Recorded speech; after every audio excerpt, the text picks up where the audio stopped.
नमस्कार दोस्तों, हमारे इस YouTube चैनल स्ट्रेंज सोसाइटी पर आपका हार्दिक स्वागत है। हमारी इस रहस्यमयी दुनिया में भूत पिशाच बहुत ही चर्चा का विषय रहे हैं, जिसको लेकर कई सारे लोगों की बहुत सारी अलग अलग धारणाएं हैं। कई सारे लोग इस धरती पर भूत पिशाचों के अस्तित्व को सिरे से नकारते हैं, तो वहीं बहुत सारे लोगों का भूत देखने का दावा है। कई सारे लोगों का मानना है कि अगर इस दुनिया में रोशनी है तो अंधेरा भी है, और अगर अच्छी शक्तियां हैं तो बुरी शक्तियां भी है। आज की हमारी चर्चा इसी विषय पर आगे बढ़ने वाली है।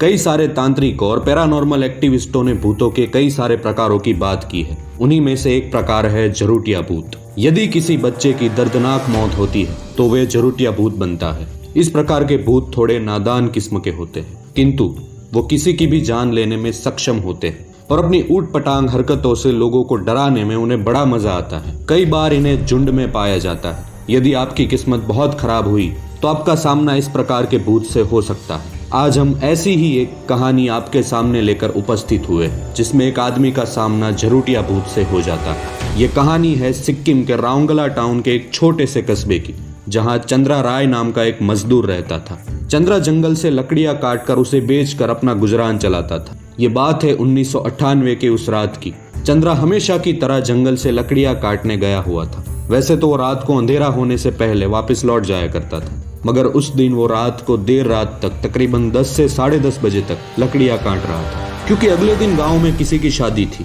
तो जब वो अपना काम खत्म करके रात को वापस लौट रहा था, तब उसके साथ कुछ ऐसा होता है जिसकी कल्पना उसने नहीं की थी। घर लौटते वक्त जंगल में एक बच्चे की रोने की आवाज उसे सुनाई देती है, और थोड़ा आगे चलकर जब वो देखता है तो एक 7-8 साल का बच्चा सड़क के किनारे से लगकर रो रहा था। वो जाकर उसे उसका नाम और वो कहां से आया है ये पूछता है, लेकिन बच्चा कोई जवाब नहीं देता। चंद्रा को लगता है कि कल गांव में शादी है, इसलिए ये बच्चा हो ना हो उसी शादी में आया होगा। ये सोचकर चंद्रा उसे कहता है कि चलो मैं तुम्हें अपने गांव तक छोड़ देता हूँ। अब कहानी से थोड़ा हटकर मैं आपको एक बात बताना चाहता हूँ। कई सारे पैरानॉर्मल एक्टिविस्टों का ये मानना है कि जब तक किसी भी भूत प्रेत या आत्मा को साथ चलने का निमंत्रण ना मिले, तब तक वो आपका पीछा नहीं करती।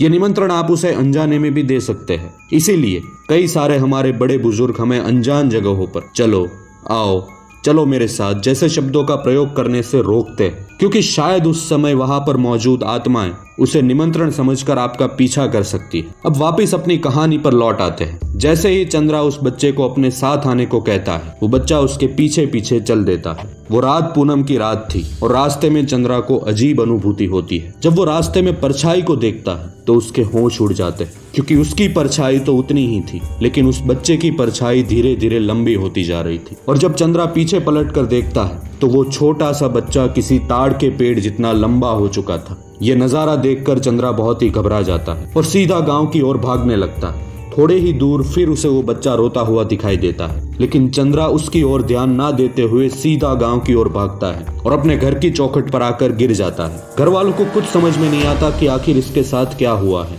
और दूसरे दिन चंद्रा को तेज बुखार आ जाता है और फिर वो सारी आप बीती उसकी दादी को बताता है। दादी सालों से इस गाँव में है, इसलिए दादी समझ जाती है कि ये उस जंगल वाले बच्चे की आत्मा की बात कर रहा है, जो सालों में अक्सर पूनम की रात को दिखाई देती। तो दादी कुलदेवी का मंत्र युक्त धागा चंद्रा के हाथों में बांधती है, जिसके कुछ दिनों बाद चंद्रा ठीक हो जाता है। और उस हादसे के बाद चंद्रा हमेशा रात को अंधेरा होने से पहले गांव की ओर वापस लौट आया करता है। अगर आपका सामना भी इनमें से किसी प्रकार के भूत से हो जाए तो वहां ज्यादा बहादुरी ना दिखाते हुए बिना कुछ बोले अपने घर की ओर चल दे, नहीं तो ये चीजें आपको बहुत बड़ी मुसीबत में डाल सकती है। हमारी ये कहानी अगर आपको अच्छी लगी हो तो कृपया हमारे इस चैनल को लाइक, शेयर और सब्सक्राइब करें। और बहुत ही जल्द हम आपके सामने ऐसी ही एक और सच्ची कहानी के साथ उपस्थित होंगे।